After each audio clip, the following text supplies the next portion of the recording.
Hello and welcome to the patch notes video for Crusader Kings 2 patch 2.7, which is going to be releasing tomorrow from when this video goes. That is 7th of March for when it releases at presumably usual Paradox release time, which is usually about 5 o'clock in the afternoon Swedish time.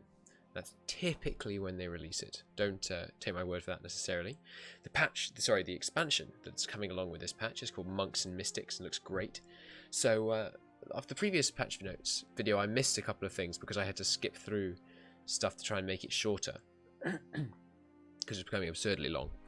So for this video, I've already gone through very quickly, just skimmed through and fixed a few spellings and deleted what I thought were kind of extraneous patch notes. So the modding section is almost entirely bare now, and there's not very much kind of random pointless little fixes I've taken out. Sorry, they're not pointless, they're very good, but it's not really worth going over them. So without further ado, let's go through and see what we think. So the expansion features first, and this is the main thing that the patch adds, these new societies. So you can now join society, and who you can join, which you can join, is limited by who you are. But let's see what the patch notes say about them. So you can now join societies to gain different bonuses and access to a wide set of various powers, each unique to different types of societies. Some of these powers are mystical, and I think plenty of them are just kind of normal. Okay. I assume that's meant to be a 2000 portraits rather than 0020 portraits. Anyway, sorry. Power has to be earned. You complete quests, and below there's a list of the societies, and it tells you what kind of quests you're going to be engaging in. And you gain this society currency, which is then used to increase in rank or spent on powers available to you. Presumably being high rank means you have a kind of base power growth or something. We'll have to see what being high rank means in upcoming series. All societies come with new clothing unique to them. Nice. So yeah, I'm presuming this is trying to say something like that with spaces. So, first kind of society, monastic societies. You can join those if you are. Does it say? No. Okay, so these are all Christian, and you can do some Dharmic orders as well. So it's basically Christians and Indians. Looks like. Can do monastic orders. No Muslim monastic orders. I mean, I know they wouldn't have been, they wouldn't have been in monasteries, obviously, but neither would Dharmic Christians. That's odd. Wasn't there? There's in game already a holy order for the Muslims. Maybe it operated in such a different way, or maybe that's something they'll patch in at some point. We'll have to see. So you get extra learning or stewardship and increased piety. I assume learning or stewardship is depending on which order you join, or perhaps which school of religion you come from, and of course increased piety. That makes sense. Quests include, so you can do penance and meditation. I assume that means something like a temporary loss of stats to represent the fact that you're like in prayer or something, or maybe it means a loss of prestige. Yeah, penance could be you have to humble yourself, therefore lower prestige, but you get some extra piety. That could be great because piety is a far more valuable currency than prestige when you're getting into the mid to late game. So that's good. Build a temple, that makes sense. Oops, sorry. Going on a pilgrimage, that makes sense. And other things. More. There you go. And now the powers. This is interesting. You can make yourself celibate, if you remember one of these monastic orders, at will. That could be very helpful. There are loads of times where you don't want to have that second son, or maybe third son, or, you think you can manipulate the inheritance just right as long as you don't have any more kids from now on. Obviously, most of the time you want to have as many kids as you can, because a big dynasty is often good. You can also invite a holy ascetic to your court, presumably someone with very high learning, and more again. Yeah, so all of these, we'll have to really get into them. I'll definitely be doing at least a couple of Let's Plays in this patch to see, and we'll get to see all the different things that they add. Now here's the fun one. Let's collapse that. Here's the fun one. Oh yeah, sorry, I forgot to mention, just to give you an idea of how much I cut it down. I cut 4,000 words out of these patch notes. This was a 20-page document when I first copy and pasted it across. As it is, it's still 9 pages. So this is a really fun one. Devil worshipping societies, yes. So you can join or worship the evil side of your religion with societies such as Lucifer's Own, the Fellowship of Hell. Hell, is that an Arabic hell? We'll have to see. Plague bringers. Oh, yes. What's the Chaos God's name? Oh, I've forgotten his name. Oh, who's the Chaos God that's all about bringing plague? I feel like there's an S in there. Anyway, so you can worship the Plague Bringers and others. Others, by the way, includes the Cold Ones for the Norse, which sounds very cool. Members enjoy increased intrigue, that makes sense. Quests, you can corrupt a priest, that sounds fun. Perform a sacrifice, excellent. Oh yeah, this one I saw in a developer diary. What that means is just sacrificing a prisoner. Now that, if you can do good things with this dark power, which it looks like you can, is going to be overpowered as all hell. Because, let's say you play as the Norse, right? You round up a couple of hundred prisoners, as you would in any typical Norse game, and then you just decimate them. And then you abduct, like, every king in Europe. It would be fantastic. Desecrate a temple. I presume that means if you kind of take an army there and actually burn it down. Or maybe it just means, like, you plot to sneak in and burn it or something like that. So you can abduct people, cool. Perform a dark divorce. Presumably this doesn't cost you the piety and prestige and the usual, or money, that it would usually cost you depending on your religion. Summon a familiar. I assume that gives you a modifier like a hunting dog, so maybe plus health and plus intrigue in this case, or something like that. Which sounds cool. And more. I'm looking forward to seeing what more is in the Dev Worship Societies. This could be really cool. I hope there's a... I feel like I read in a dev diary somewhere there's something about someone becoming a vessel of Satan. And also there's an achievement in the game where you have to corrupt a priest, get him into your society, and then have him made the Pope, which sounds just amazing. We have to try and do that. Then there are the Hashashins, the Assassin Society, so-called. I think this is true because the originals not smoked. No, you don't. I'm not very experienced in how you take weed. I think you eat hashish. I think they ate hashish, which is a type of marijuana, before they went on their missions to give themselves, so they wouldn't care if they died, or something along those lines, which I think is where the name Assassin comes from. So, you serve the Grandmaster, or be the Grandmaster, come on, and plot against those who interfere with your plans. So presumably the Assassins are only available to the Muslims, so it's historically a Muslim order. I assume so, we'll see. Members of the Assassins may enjoy benefits of increased intrigue, plot power, personal combat skill, and more. That sounds really fun. A super plotting, crazy duelist on drugs. That sounds awesome. So, the quests include, of course, murder, converting counties, yeah, fair enough. Collect the debt of another member who is yet to pay back. Ooh, interesting. Does that mean, like, if you borrow from the Jews? We'll see. Powers include, you can borrow money from the Order. Ah, no, sorry, that's what it means. Raise an army. Raise an army? I wonder if that's going to be exploitable. If you're a tiny little character, you just murder a couple of people and then you can raise an army. It might be quite big, we'll see. Intimidate rulers, sounds fun. And presumably kill someone, like have increased ability to kill someone. Or maybe that already comes just from up here. We'll see. Then there is the Hermetic, maybe? Hermetic Society? So the Hermetics focus on learning and always trying to discover the hidden truth, maybe looking at the stars, probably alchemy or understanding the divine. So this is the learning one. That makes sense. So how many have you got? Is that 4? 4. But then there are different subsections in these, and maybe these as well. We'll see. So Hermetics, they get more learning, which is I think it's undervalued. I like tech in this game, so learning could be good. Quests include the following. You can gather ingredients, cool. Build a laboratory. Oh, that could be like a unique building that increases tech growth in the province. That could be good. Find a rare scroll or tablet, and this might play into what's down here, which we'll get onto in a second, and more. Powers include the ability to perform scrying. Now scrying, that usually means like seeing somewhere far away with magic. So does that mean you just get vision over another province? Because that would be useless, pretty much. Or maybe it means gathering information about the future and hence getting technology, or we'll see. Making a horoscope, that's presumably technology growth.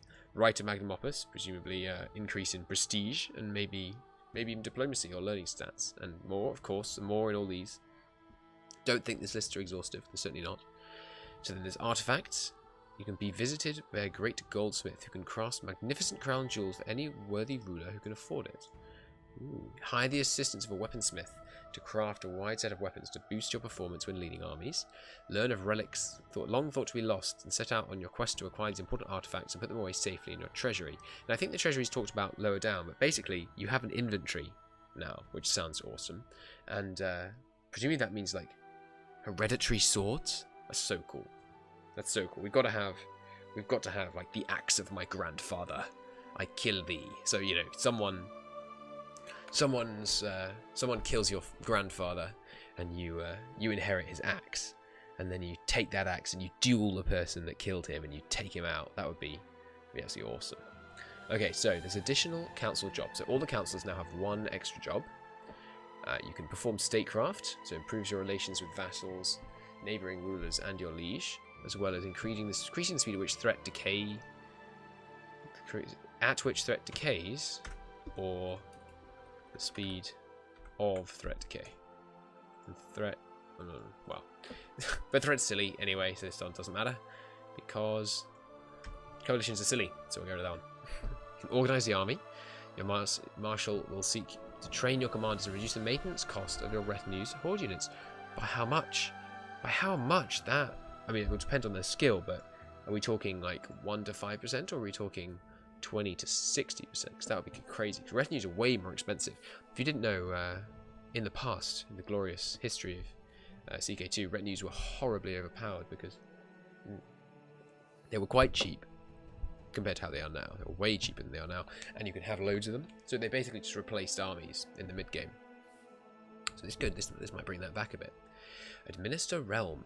Your steward will strive to improve your domain by increasing the cultural conversion rate and prosperity gain. Now that's nice. So you could focus on taxes, which is what you normally do with your steward. Well, it's what I normally do with my steward. Or you could focus on increasing prosperity, which might be the long game, because you can increase the prosperity to max in all your provinces, then go back to collecting tax with much more tax because full prosperity. Sabotage province. That seems rubbish. Because in a war, it's not about sieging down one province and weakening the enemy capital. It's about winning the kind of big game against them. So that seems pretty rubbish. Hunt apostates. Have your court chaplain search for heretical societies to reveal members and have them punished, also increasing your piety gain. That sounds fun. Oh yes, there is another society. It doesn't seem to be mentioned here, where you can form a society of secret religion. A secret society of a religion. The religion itself, it's not secret. So you could be, for example, I think like a Jew in a European court, and you could slowly try and secretly convert people to Judaism and then organize a revolt. That'd be fantastic fun. So hopefully, this is to try and avoid that, I think. So AI orders. Now you can give orders to the AI. If it's anything like the one they did in EU4, they'll ignore it. So I've left this in because it is interesting. If it works, it'll be really good. But I have to imagine it won't do much. It doesn't do very much in EU4, so I wouldn't get your hopes up about this one. Is this English to American spelling, or are they just not very good at spelling in Paradox? I mean, I'm rubbish at spelling, so I can't really talk. But child naming buttons. Yeah, this is cool. So you have an option when you're naming a kid of these four. You can either randomly pick a name, and you just click a button and it picks a random name. Presumably, yes, there you go, just from the culture list. Name it after the parent. That sounds cool. Name it after the grandparent, or name after a random ancestor. That sounds really good fun, actually. You can get you'll get family names coming in. I never pay any attention to what my characters are called. Then I've never done a Let's Play for CK2, so maybe in a Let's Play I pay more attention to the roleplay of it. We'll see. We'll see. Prisoner management. Yes, here we are. Here's how you mass execute prisoners. So, with the new prisoner management tool, it's even easier to get rid of all those useless characters filling up your dungeon. Excellent. Set up various filters to handle only the prisoners you want to, enabling you to avoid potential penalties or executing someone who can pay a ransom by mistake. So you can mass release, mass ransom, and mass execute, which sounds great. Lots of mods add this. It's a very useful thing. Very nice to have. Added the Dharmic pilgrimage event chain for all Dharmic religions. Yes, so if you're Indian, you can now go on a pilgrimage and presumably get a pilgrim trait, which is always great to have. So this, all of this that we've just gone through, that is the DLC, which I mean, I'll always recommend picking up pretty much any DLC for Paradox games, because I'm just a fanboy like that. But it looks good. It looks really good. And if you don't want to pick it up straight away, like I say, starting pretty much the moment it releases, I'll be recording it, and you can expect a Let's Play focusing probably quite heavy on some devil worship, I must confess, although I like the look of the learning one as well. So if you want to have a look at that and decide whether you want it that way, then do head on over to the channel. We'll see about that. But on with the list. So, free features now. These ones that Paradox in their infinite wisdom and grace will just give you, which is rather nice of them, really. So, religious cults. Ah, okay, here we go. So this is the secret religions one. Gone were the days when you are forced to abandon the old ways, as you are able to falsely confess to a new religion while keeping true to your faith in secret. Now that's great. I mean, this makes so much sense, right? You know, your liege says convert, and you go okay, and then you actually convert. Are you mad? That's not how it works. Okay, so when you convert, you can choose to secretly still worship your old religion. With enough prestige, a ruler with a secret religion can create a cult to recruit more members and power. With enough prestige? I don't think being famous is how you start a secret cult. I'm going to be honest, game, but okay. I mean, piety would make a lot more sense to me, but there you go. Powers involve the ability to evoke sympathy for your secret religion in other rulers, induct rulers to your secret religion, and then openly abduct the faith to convert to your secret religion, forcing other members within your realm to do the same. Okay. So you all convert to that religion, then you all hate the liege. Do you get a negative opinion modifier with your liege when you're a member of the secret religion and they're a member of the real religion? That we must test. If yes, it's broken. They need to fix it. But hopefully they'll have caught that one. We'll see. Paradox patches. Paradox patches and DLCs almost always are followed immediately by a hotfix to fix stuff like that, though, so it won't be a problem if it's not quite fixed. Yes, so here's the treasury. Rulers now possess a treasury, a place to store collected artifacts and items. Several old items that used to be character modifiers. Does this include the dog? I like the idea of keeping your dog in your treasury. It just seems so wrong and weird that it's probably how it's going to work. So, actual artifacts. Now, has it mentioned that they're hereditary? Because they really should be hereditary, right? I'm not going to have to build up my treasury every single character. It should go to your primary title's inheritor. We'll see. So, map update. This is heavily diluted. These are only the ones that I found kind of interesting. There's lots of little fixes, like rivers look better, some terrain's been improved, but these are the ones that I thought mattered for gameplay.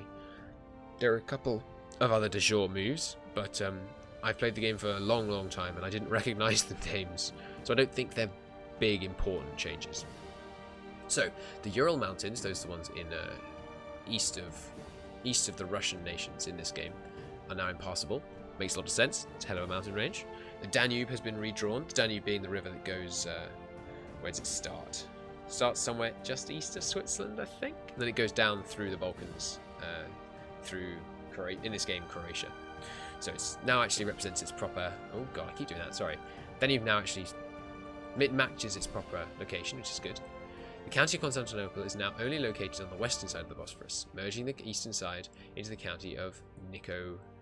That one, connected with the strait. Now this is important gameplay wise because this means in order to cross from Asia into Europe you have to take a straight crossing at that point, whereas previously there was no way to force the opponent to take a straight crossing because they just walked into one side of Constantinople and then walked out the other side of Constantinople rather than actually crossing the strait at a point where a battle might occur. So that's good. So this is a whole bunch of changes to the duchies in the Eastern Roman Empire. So a couple of duchies has been shifted into Anatolia, and some of them have now been removed from Anatolia and put into Trebizond. So there is now a Trebizond kingdom. It's a bit smaller. I believe Greece is slightly smaller, which is good. Greece was way too large as a kingdom. It was a bit overpowered. When if you could just holy war for Greece, that's always the fun strategy. Is the Norse, by the way. So you work until you can reform the religion, then you save up enough cash until you can hire enough mercenaries. Then you do a great holy war for Greece. You just take Greece, and then you've won the game. It's just total cakewalk from there. So it's good. Anything to balance it out a bit. And Anatolia remains the same size, I believe, because they've taken some of them out and added 2 more. And sorry, they've added 2 in and taken 2 out. The eastern counties of Hungary and the surrounding area have been moved and adjusted in order to properly place the kingdoms within the Carpathian Mountains. Good. Makes sense. And this is big. Okay, so the Kingdom of Venice is now de jure part of the Empire of Italy, not the Eastern Roman Empire, the Byzantine Empire. That is a big change. It used to be the very common, very early play as the Eastern Roman Empire. Take Venice instantly. Loads of money, Perfect.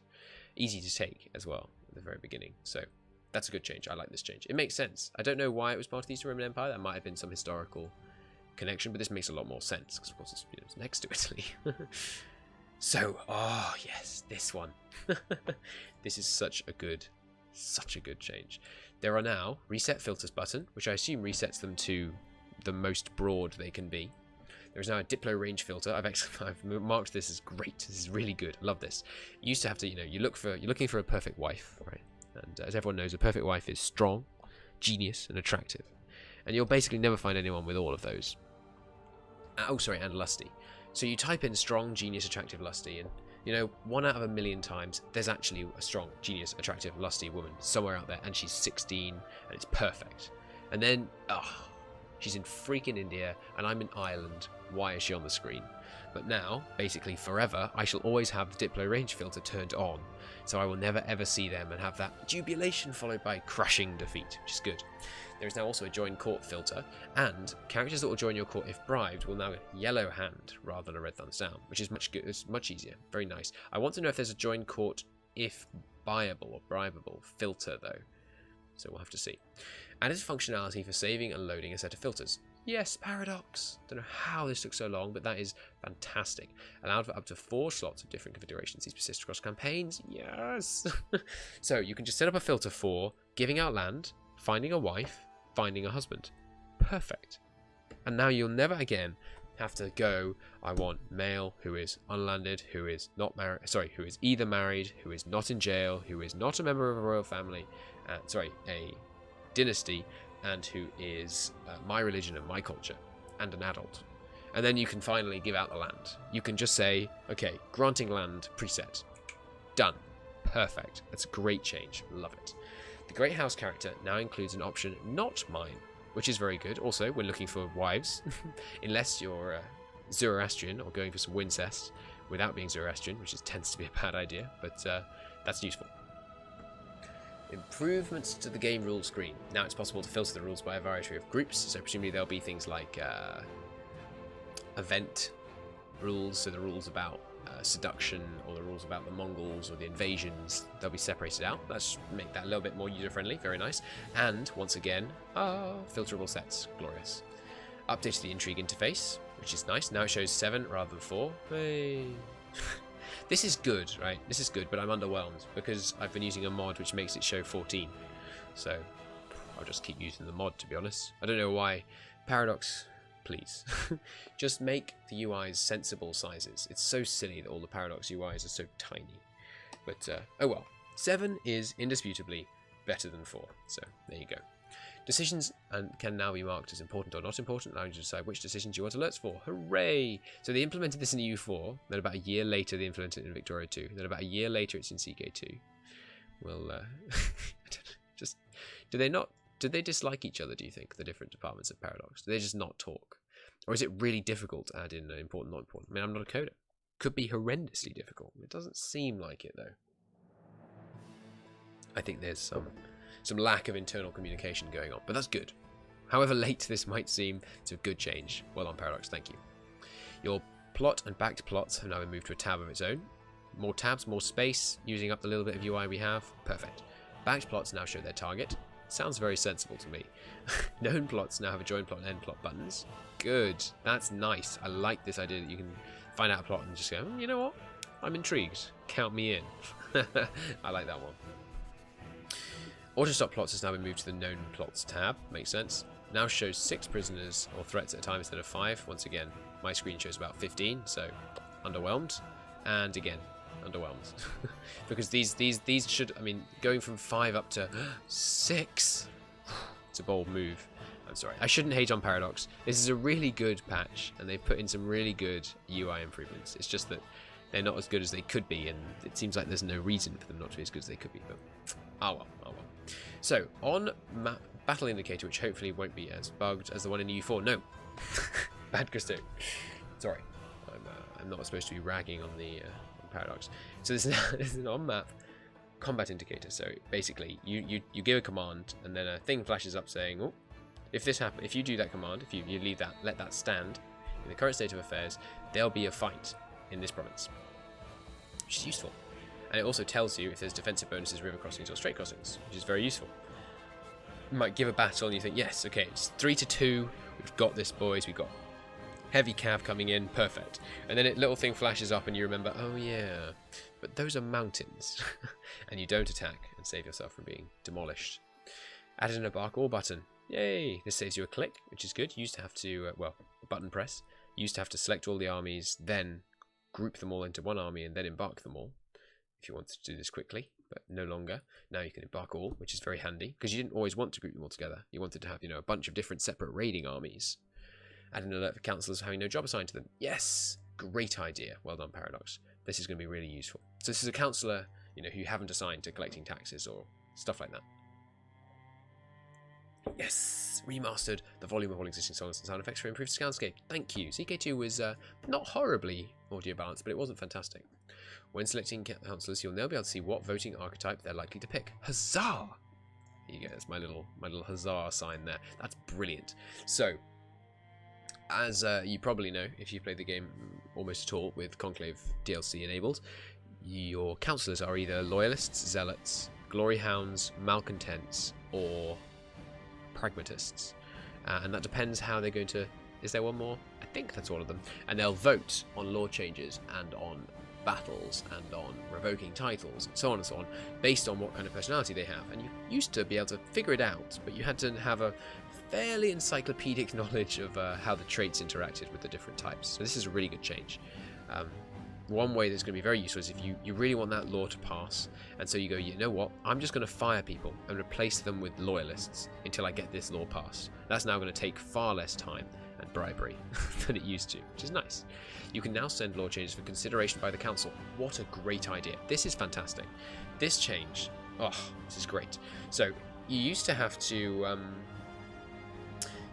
basically just hover over it, it'll say who's undecided, who's in favour, and it wasn't very accurate, or it wasn't always perfectly accurate, I should say. Whereas now, you can send a law for consideration, and they'll say, okay, here's how I feel about this law. And if they all come back saying yes, then you can go ahead, okay, actually pass the law. And the reason this is important is because if you tried to pass a law and failed in the past, it started a 1-year cooldown before you could start any other law vote. And it started a 5-year cooldown. I believe these numbers are right, but not quite certain, so you might want to check before you dive into some important strategy that banks on them being correct. But a 5-year cooldown on voting on that law again. The council now tells you how your councillors are voting, or would vote on a law change. Perfect, very nice, improved UI, more information on the screen. Well on Paradox, 10 out of 10. So, this is the balance section. Now this goes to here at the moment. It did go quite a bit longer. I have reduced this down, but I think balance stuff's quite important. I don't quite... Oh, sorry, is this talking about... Yeah, okay, so this is a Horse Lord specific change. Minor clan revolt troops, which are the ones that fire sometimes in nomads when you have too much land to your name and not enough given out to the clans. The troops are no longer inherited, and the leader of the uprising now has some money, prestige, population, and manpower, as well as 2 sons to succeed him. So just fleshed out the minor clan revolt that appears a little bit more. That's good. If you grant a title and all titles below it to a child while following a religion that uses bishops, the temples will now have bishops generated rather than not getting handed to the recipient. So in the past, children can't hold theocracy titles like bishoprics. And so I think, I didn't know this, but based on this meant that if you tried to give a title to a child, including the lower bishoprics that you held personally, it just wouldn't give them, which would result in when they came of age, them going, oi, desires the bishopric of such and such, and them getting rather annoyed with you. So it's good they fixed that. It says they'll now have bishops generated. I assume this means bishops generated who will be vassals of the child. Cultural bonds no longer cause an alliance, but instead allows other independent characters of the conqueror's culture to join them in defensive wars. So you used to just have an alliance like this between people with cultural bonds, which I think means people like other separate members of the Iberian culture group. But now we'll just have the option to join, which is so they won't get a call like if they were allied. They'll have the option to join, which is different. Makes more sense, I think. It wouldn't just be assumed that Franks would help Franks, but Franks would be able to help Franks. Makes sense. AI is likely to do this if their opinion of the trainer is positive and they're not busy in wars of their own. Cool, good to know. allowed vassals to press de jure claims against their fellow vassals again, though the AI won't. So, does that mean that if the Duke of Normandy has a de jure claim on a province that's held by the Duke of Brittany, they'll never take it? That's absurd. Why not? Well, we can do that, which is good.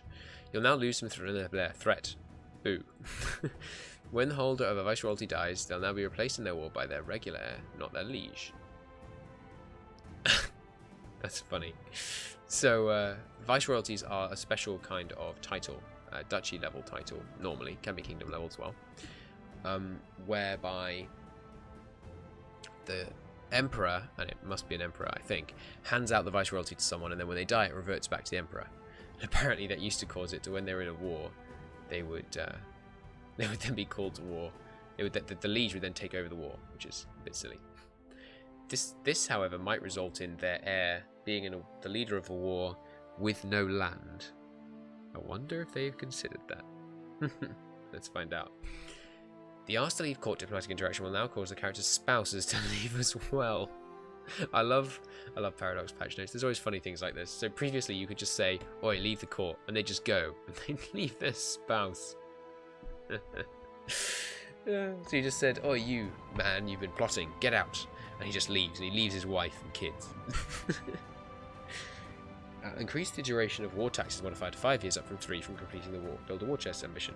Good, that makes sense. Should get a reward. It's a big amount of money to save up. Overthrow ruler will now give the ruler a claim on the title if they accept demands. Makes sense. Makes a lot of sense. No longer possible to usurp titles from the vassals of a revolting vassal. Yes, good. That makes sense. Capitals can now be moved every 50 years rather than once per lifetime. Nomads still get to move it every 10 years. That makes sense. I feel like nomads should be able to move it practically on a day-to-day basis, but okay, that makes sense. Merchant republics with too few patricians will no longer draft people who have an heir or a title to become patricians, since it risks disinheriting them. So if you had a merchant family and one of their sons ended up becoming the heir to some feudal title, they're not going to just be drafted in to become a patrician, because that would disqualify them from inheriting the feudal one. Makes sense. Good change. No longer possible to ask to join a war against someone you have a non-aggression pact with. Makes perfect sense. The Make My Court and Vassal Speak English event now only triggers if one's a vassal of Britannia rather than England, and can trigger for the King Emperor as well, not just their vassals. Cool. I don't know what that event is, but I thought I should leave it in case anyone knows it well, and I think that's very important. There you are. The prestige from being a consort now scales with the tier of your spouse. So basically, if you're a consort to an emperor, it's more prestigious, 2.5, than a consort to a baron, which is only 0.5. Makes perfect sense.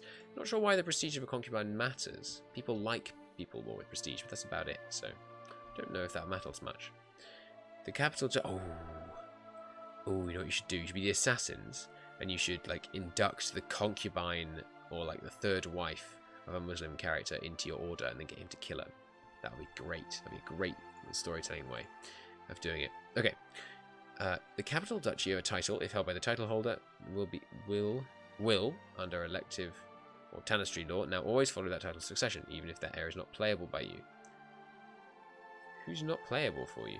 Oh, you mean outside your dynasty. Right, okay. Cool. That makes sense. Now possible to give temple holdings to children that does not risk disinheriting them. Oh, okay. So if you have... How could it not risk disinheriting them? Oh, you could make them a monk first, maybe.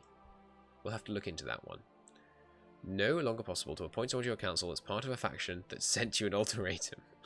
I wish I'd known about this before. So apparently, if someone said, you know, we demand independence, but you had a law set so that council members couldn't be faction members, you could then just immediately appoint them as your chancellor, for example, and then they'd be forced to leave the faction, which is quite funny. When a non-primary war participant dies, when non-primary war participants die, their primary heir will now stay in the war if the inherited title ends up as their primary title. Yes! And it's possible for them to ask to join the war or be called in by the war leader. That's really good. This is really good. Which is very nice. Because it used to be that some wars would just end for no good reason, even though, you know, you might want to carry it on, or the son might want to carry it on. When eating your prisoners, as you do, you can now attract a non-serious disease. Now, I don't know if this is a joke, it might be a hugely serious disease, and that's the thing they're going for here. I'm not sure. No longer possible to start factions if you have a truce with your liege. Very sensible. Landed characters can now, or join. Landed characters can now pick a plot if they have none considerably more often, on average of 12 months. Okay, so the AI will now pick plots more often. Is that what that's saying? I think so.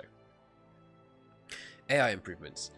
This is a long list of fixes, and they're just fixes. There isn't really an improvement, as far as I can tell. So this is, I'm going to leave it on screen so you can pause and read through it if you like. And of course, the link to the full patch notes. I should have mentioned this. The link to the full patch notes will, of course, be in the video description. But that's not very interesting to me. They're just fixes. I assumed they were doing these things already. So, interface. I didn't take all of these out because I think some of them are quite funny. But I think we will go through. Should we go through all of these? I think interface ones I'll let you see your own. Let's see for yourself. There's some of them that are quite good, but there's, as you can see, there's rather a lot of these. So I'd recommend going over and checking this out, or just playing and finding the changes in the interface. It's not. I don't think it's worth going through absolutely everything on here. User modding. This was a 4-page one. I've changed it to just read this one because it's an interesting thing to know.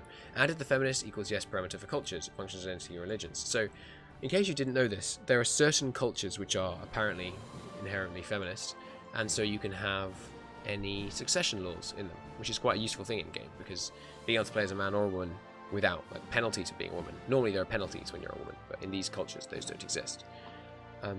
The one example is the Basque. I think it's Basque culture, northeastern Spain, because this basically doubles the number of potential heirs you have when you're having children, right? Because now the women are relevant as well. This one I didn't actually cut down. It's a bit of a coincidence getting these two, but so there are now more female names for the Sindhi culture, which sounds Indian, but Sind is in West India and EU4, I think. Excuse me. So this bug fixes was a lot longer, but I've deleted quite a lot of them. I've left in what I found to be the more interesting or amusing ones. So, an educator will no longer get the option to teach their student about their area of expertise if the student is dead. It's a kind of hashtag just CK2 thing. It's kind of line there. So, reduce but did not eliminate the size of the lag spike on the daily tick. Huzzah. Bug? I'm not sure if that's a bug, really. More, just, I don't know, flaw, imperfection. I'm not sure if that's really a bug, but that's good if if it's true. Interesting, if true. Fix the opinion bonus from business focus and theology focus getting applied twice. This was quite odd. I believe this in Nox. It's particularly funny because it was overpowered, though. So it's a good thing it's changed. You get a plus 20 from theology with priests, and plus 20 from business with sorry, not priests, but clergy, and a plus 20 with business with mayors, and it applied twice. This is especially overpowered if you're playing in a republic where pretty much everyone's a baron. So it's good. It's been fixed. Fix some buildings being incorrectly removed at the game's start. For example, Constantinople's fancy walls, better known as the Theodosian walls. I didn't know they were being incorrectly removed, but I'm glad they're not anymore. Spine Master can no longer perform the sabotage province job while in seclusion. So yes, can no longer? It's never been in the game. This is a new thing the Spine Master can do. It can no longer do this. So I assume you mean compared to your in-game build. This is a change, but that's not actually a change for us, because we never had it such that they could do this, which is odd. On the player interface, the conflict lines of the previous character are no longer automatically purged. I do find that to be a funny phrasing. It's like you just, the old person dies and you just what? I don't know, toss his concubines into the fire. It's a strange image. Fixed sieges, although that's, which culture is it that did that? Is it in India? Where they used to, when they were cremating the men, they would also cremate their wives? I feel like that was, I mean, obviously not Indian culture, because there isn't an Indian culture, but I feel like there was some specific Indian culture that did that. It comes up in the Arabian Nights at one point, I think. Anyway. Fix it not being possible to ask the Pope for a crusade if he is your vassal and you've got full king's peace. That's a hilarious bug. So you can pass a law which says your vassals aren't allowed to declare wars, right? And then you ask your Pope, please declare a holy war for Jerusalem, crusade, go on, let's do it. And he goes, no, I can't. Why not? My liege's law says I can't. I'm your liege. Yeah, it's a good fix. Fix the heir is infatuated with vassal spouse event from sometimes picking characters who aren't married. Yeah, that makes sense. Makes a lot of sense. Fix some pilgrimage-related events flags not being cleared on pilgrimage, which I assume means you get kind of endless pilgrimage events, which would be quite funny. So, it's good to be fixed, but it would be quite funny to experience. Fix the subjugation, destroying your own titles if done on the liege you're rebelling against. It's good. Good, that makes sense. Concubines should now correctly change courts together with their men, which to me means they found some kind of more effective concubine shackling operation. They've invented better handcuffs or something. I don't know. I don't think the concubines weren't typically like prisoners, were they? No, it's not very fair. But good. Concubines now correctly change courts. I think it's harder to breed with people that aren't in the same court as you. I think, but I'm not sure. That might be a modded thing. Enforced peace will now end. The war will now end if you inherit a title where the council can't enforce peace, and it becomes your primary title. It makes a lot of sense. So if you're playing as the Duke of Bohemia in 1066 start, and then you become the King of Croatia, but still under the HRE. Since you're no longer de jure part of the HRE, they can no longer enforce peace on you. I think. So, that's good. Fixed wars invalidating sometimes, resulting in rebelling vassals becoming independent rather than regular vassals once more. Good. This is an annoying bug, happened to me a couple of times. Fixed dynasty members are sometimes asking you to press their claims against someone in your own realm, who of course you can't declare war on. Good fix. When it says your realm, I assume you own the realm, because that's possible to do if they're not in your realm. Fixed landless religion heads being able to declare non-crusade wars. Good. You can just picture, like, I don't know, the final guy in the Tengri faith, and it's just the head of the religion left. And he marches up to the gates of Constantinople and goes, we declare a holy war. You and what army? Just me. So I'm glad they can't do that anymore. Fixed gender succession laws not being available for Muslims when gender equality rule is set to all. Good. That makes sense. So you can set in the rules, just set perfect gender equality across the world. By perfect, I mean total gender equality across the world. And apparently that didn't work for Muslims, which is odd, but fixed now. Improve the tooltip. Yep. Fixed it, so sometimes being impossible to raise lease levies for no apparent reason. This is why I left this in, for no apparent reason. I like how they can satirize their own mistakes. It's good. Not satirize, make fun of themselves a bit, for no apparent reason. Fixed it sometimes being possible to siege your own provinces. Good. That sounds like it needs to be fixed. Fixed it sometimes being possible for nomads to end up hostile to their own vassals for other reasons than looting. Good. Makes no sense. Fixed it sometimes being possible to join a war due to the target also being always someone you're hostile to. Good. That's obviously something you should be allowed to do. Marshal will no longer complain about losing an arm when he has in fact lost another limb. Good. Fixed it not being possible to grant honorary titles to children, even in the few cases of titles where it's supposed to be possible, e.g. the despot. Good, that's good, so we can get more prestige into our kids earlier, which is great. The point of granting honorary titles to children tends to be when they're your sons or daughters, if you've managed to get your gender equality high enough. And then you give them a bunch of honorary titles and increases their prestige, which makes them better to play as further down the line. Tribal reform pagans are now able to switch to Gavelkind. This was me, I added that in. Oh god, why? Why would you want to switch to Gavelkind? It's a terrible law. If you're gonna have to have a Gavelkind law, I mean, at least go with elective Gavelkind. Dead children should no longer be treated for being sickly. This makes a lot of sense. Court physicians should no longer ask you to punish them when they mistreat themselves. So there's an event where someone treats someone badly, when your court physician treats someone badly, that you can punish them. And apparently you could do that when they did it to themselves, which is great. New friends rivals in the last laugh event, which is when your rival dies before you event, are now required to be alive. Good, that makes sense. Made some fixes to the meddling mother event. No longer will she dislike you if she is your spouse or counselor or try to seduce herself. So there are events that could occur with interactions between your mother and a counselor or spouse. And if she was both of those, they would go very amusingly wrong. If a law is added by event with a cooldown, it will cancel any ongoing law vote of the same type. Oh, that's annoying.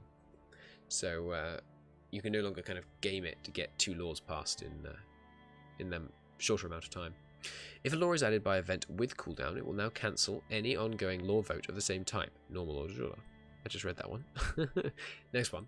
Fixed petitions in revolt against the Motion Republic ceasing to be participants if they end any unrelated war. Good thing to fix. Removed a few cases of the leave court effect to avoid having courtiers to end up in the player's court only to be killed immediately.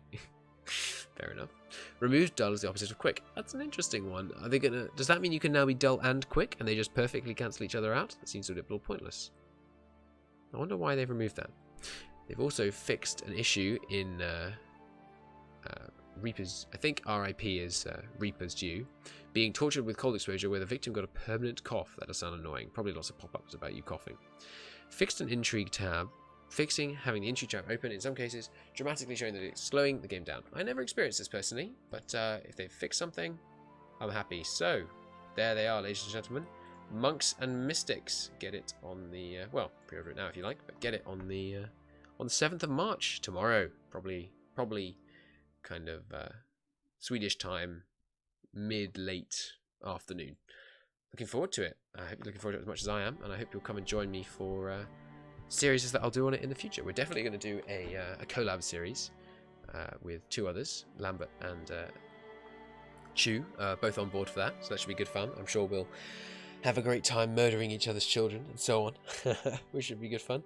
And I'll probably do a single player series. If you have any suggestions for the single player series or what we should play in the collab, do leave them down below. But until next time, thank you very much for watching. I've been Count Crusader, and this has been the 2.7 Crusader Kings 2 patch.